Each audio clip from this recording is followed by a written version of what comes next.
You're listening to an African Elements top news story for June 30th, 2025. Please visit our website at africanelements.org for more daily news. Preserving Our Past, Congressional Papers, and Black History by Darius Spearman. Imagine trying to understand the journey of Black Americans in the United States without access to the very documents that shaped their struggles and triumphs. Congressional papers are not just dusty old records. They are the bedrock of our nation's memory, offering crucial insights into the legislative battles, social movements, and individual efforts that have defined U.S. political history. These vital collections, housed in institutions across the country, primarily universities, serve as an irreplaceable resource for scholars, journalists, and the public alike. They illuminate the complex pathways of power, revealing how laws were made, how rights were won, and how the voices of the people, including those from the African diaspora, resonated in the halls of power. The story of these papers is a testament to the foresight of institutions like Mississippi State University, which decades ago began collecting the records of influential figures such as U.S. Senator John C. Stennis. This early initiative led to a wealth of congressional donations, establishing the Mississippi Political Collections as a major repository for the state's political narrative. This effort, replicated by universities nationwide, ensures that the raw materials of history are preserved and protected. However, the ongoing work of collecting, preserving, and making these records accessible faces significant challenges, particularly from proposed cuts to federal funding that threaten to undermine these essential efforts. Congressional papers broadly refer to the records generated by members of Congress during their service. These materials are essential for understanding the legislative process, political history, and the individual contributions of elected officials. They encompass a wide range of items, from official legislative documents and committee records to personal correspondence, speeches, press releases, and even artifacts. For instance, a collection might include a senator's notes from a civil rights debate, revealing their personal stance and strategic thinking, or the correspondence they exchanged with constituents advocating for desegregation. It is important to distinguish between official congressional records and the personal papers of members. Official records are typically those created and maintained by congressional offices as part of their formal duties, such as legislative bills and committee reports. These are generally considered government property. Personal papers, conversely, are materials accumulated by a member that may include personal correspondence, campaign materials, and other items not directly related to official legislative functions, though they often shed light on their public life. While official records document the formal workings of government, personal papers offer a more intimate look into the motivations, strategies, and daily lives of elected officials, providing a richer historical context. This distinction is particularly relevant when studying the nuanced positions taken by Black legislators, whose personal papers might reveal the unique pressures and perspectives they brought to their roles. The preservation of congressional papers involves complex archival science. These records encompass diverse formats, including letters, diaries, notes, meeting minutes, speech transcripts, guest books, and schedules. They also include ephemera, such as campaign bumper stickers, military medals, ceremonial pieces of the original U.S. Capitol flooring, rare photographs, and audiovisual materials like 8mm film, cassette tapes, and vinyl records. These varied items provide a more complete and nuanced understanding of a member's public and private life, their legislative work, and the broader political and social context of their time. For example, military medals might reflect a member's personal history or their advocacy for veterans issues, while guest books can reveal the range of individuals who visited a congressional office, indicating networks and influences. These diverse formats enrich the historical record, offering unique insights into the human element of governance and the cultural impact of political figures, going beyond what textual records alone can convey. Archival preservation is an evolving field, constantly adapting to new challenges. For instance, acid-free boxes were developed in the mid-20th century to prevent paper deterioration, a crucial advancement for preserving fragile documents.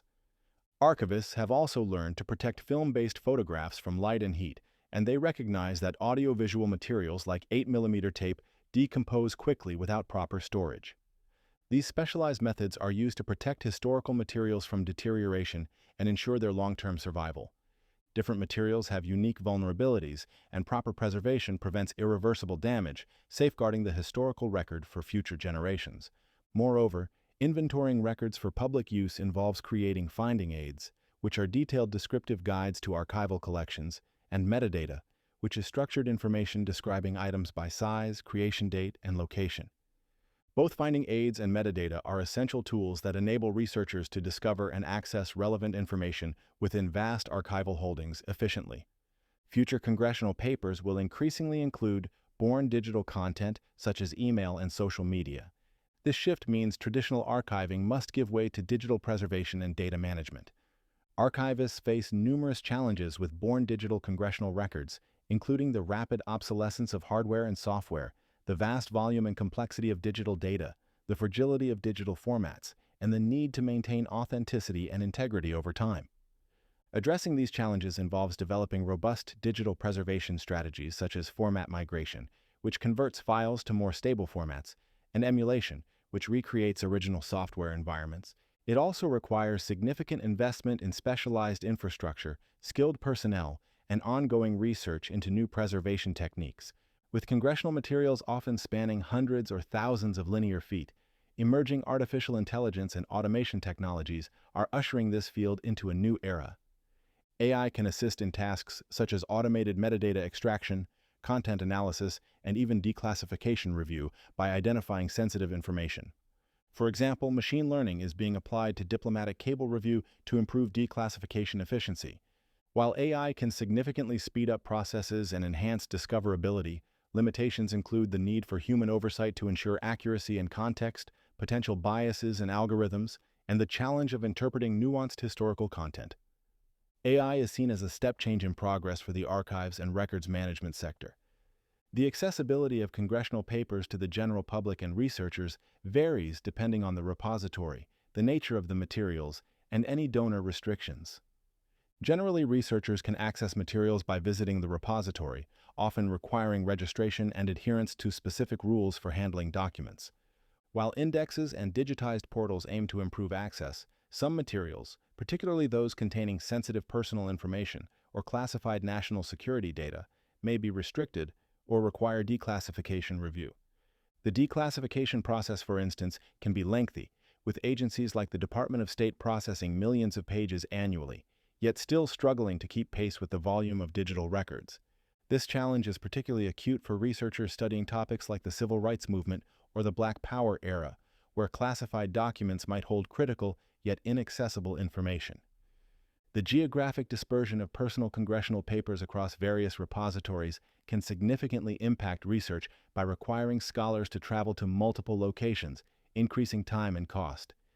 It can also make it challenging to conduct comprehensive research that spans a member's entire career or connects their work with broader historical trends. While full centralization is often impractical due to the volume and ownership of materials, efforts to coordinate access often involve creating shared online catalogs, developing digital surrogates of collections, and fostering collaborative agreements between institutions to facilitate interlibrary loans or shared digital platforms. The Advisory Committee on the Records of Congress, for instance, encourages a coordinated and collaborative approach to managing and preserving members' papers. This collaborative spirit is vital for ensuring that the full scope of congressional history, including the contributions of Black legislators and the impact of their work on Black communities, remains accessible to all who seek to understand it. Numerous institutions across the U.S. specialize in collecting and preserving congressional papers. The American Congress Digital Archives Portal, hosted by West Virginia University Libraries, provides access to digitized congressional records.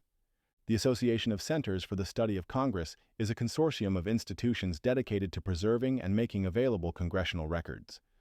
Notable institutions include the Robert J. Dole Institute of Politics, the Robert C. Byrd Center for Congressional History and Education, and the Richard B. Russell Library for Political Research and Studies at the University of Georgia.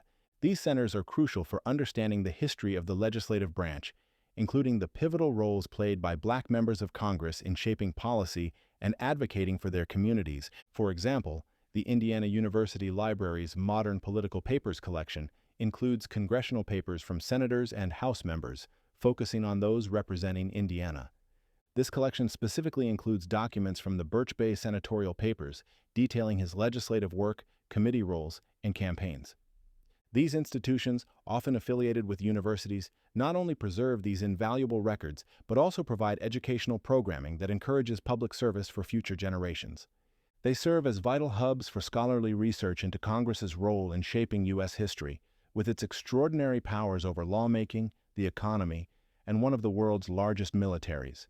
By lending their papers and relative political celebrity, members of Congress have laid the groundwork for repositories like these to promote policy research, enabling local and state governments to shape legislation on issues central to their states. The work of preserving and managing congressional papers is costly, primarily due to staff time and specialized equipment. Institutions rely on federal grants to meet these needs. The proposed elimination of independent granting agencies such as the National Endowment for the Humanities and the Institute of Museum and Library Services puts this funding at severe risk. The National Endowment for the Humanities and the Institute of Museum and Library Services are independent federal agencies that provide funding and support for humanities, research, education, preservation, and public programs. NEH supports projects that explore human culture and history, while IMLS focuses on strengthening museums and libraries nationwide. Their funding is critical for archival institutions as it enables them to acquire, preserve, and make accessible valuable historical collections, develop new technologies for archival management, and provide educational outreach, all of which are essential for maintaining the nation's cultural heritage. Federal funding cuts to agencies like NEH and IMLS would have severe consequences for the preservation, access, and research of congressional papers. Reduced funding could result in fewer staff dedicated to processing and preserving collections, slower digitization efforts, and a decreased capacity for providing public access. It could also halt critical research projects, limit the development of new archival technologies, and ultimately result in the loss or inaccessibility of valuable historical records. For example, West Virginia University has received over $400,000 from the National Endowment for the Humanities since 2021 for its American Congress Digital Archives Portal project, which centralizes digitized congressional records. Past federal grants have supported various congressional papers projects, from basic supplies like folders to complex repairs of film and tape. NEH funds helped the Howard Baker Center for Public Policy at the University of Tennessee purchase specialized supplies for storing Senator Howard Baker's papers. Additionally, NEH funds aided the University of Montana in processing U.S. Representative Pat Williams' papers, resulting in a searchable finding aid for 87 boxes of records. This would significantly impede scholarly understanding of American political history and limit public engagement with the legislative process, especially in understanding the nuanced history of race and politics in the United States. Research libraries highly value senatorial collections as they provide rich sources for studying local and national history, regional issues, national affairs, political science theory, foreign affairs, and public policy. While print and broadcast sources offer congressional information, senators' personal papers provide the most comprehensive and authentic record. These papers, along with records of Senate committees, serve as primary sources for documenting the history of the legislative branch. They offer a unique window into the legislative process, revealing the debates, compromises, and decisions that have shaped the nation. For Black communities, these papers are particularly significant, as they often contain the records of legislative efforts to advance civil rights, economic justice, and social equity, providing invaluable context for understanding the long fight for freedom and equality. The history of the U.S. Congress is documented through official records, private papers of members, and other sources. Official records include those from the U.S. House of Representatives, U.S. Senate, joint committees, congressional hearings, and legislative branch organizations. Most personal papers of members of Congress are geographically dispersed in repositories nationwide.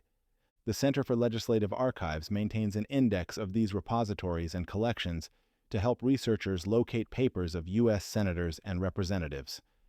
Senators typically donate their collections to research repositories in their home states when they leave office, making these records available to researchers after a suitable period.